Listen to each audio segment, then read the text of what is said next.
In our last session, we read a letter from a man who'd been in a relationship with a woman, Karen, for 6 months. He said that recently he had benefited personally from learning about real love, but Karen wanted nothing to do with it, and their relationship was not going well. He wanted to know how long he should stay in the relationship before giving up.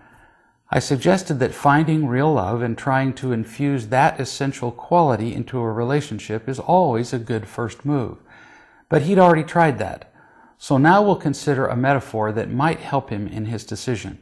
Back to the writer of the letter. Years ago, we had a water leak in our basement.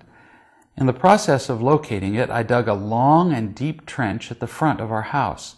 We moved many tons of dirt and clay and mud, mostly mud, before we arrived at the foundation.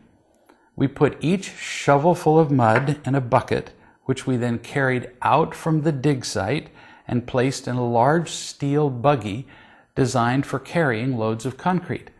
We then pushed the buggy 400 feet or so through the backyard, over the bridge spanning the creek in our backyard, and up a fairly steep slope to the dam that encircled the lake back there.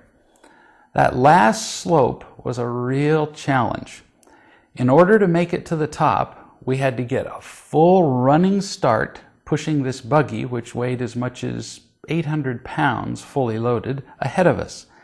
If we didn't run fast enough and didn't push hard enough, we'd get almost to the top and the buggy would stop and then start coming back down the hill. The prospect of having 800 pounds of mud and steel rolling down on top of us was motivating. I used to do all the heavy hauling in our yard myself, but as each of my sons became old enough and strong enough, I gave them greater responsibilities. And at the time we had this basement leak, my son Benjamin was a pretty big kid, so I gave him the job of taking some of the loads up the hill. He did great, but then on one of the loads, I think he must have gotten tired or misjudged his speed. Something wasn't right, because just a few feet from the top of the hill, the buggy came to a stop and began to roll backward. Bless his heart, Ben didn't give up. He kept trying to push it up the hill, but the buggy only picked up speed going backward down the hill. Then Ben stumbled, hanging on for dear life onto the buggy, and the buggy slammed into a tree just off the path. It just kills me still to think about it, crushing 2 of his fingers, nearly amputating one of them. It wasn't pretty. We took him to surgery and his fingers are fine now, so don't get too sick. Similar to pushing a heavy object up a hill, some relationships can't succeed unless we put everything we have into them. If we hold back, if we fail to trust, if we don't make every effort to be loving, if we fail to be meticulously honest, we won't get the relationship over the top of the hill.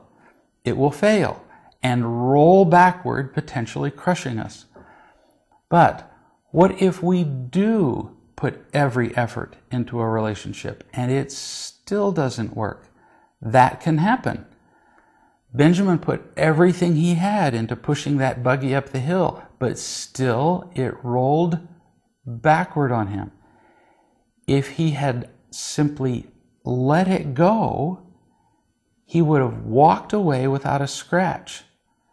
Similarly, we need to walk away from some relationships because they're just too difficult and dangerous for us.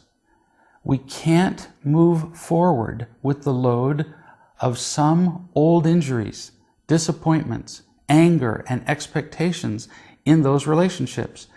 In those cases, it's more productive to leave them and move on. And we'll talk more about that in our next session.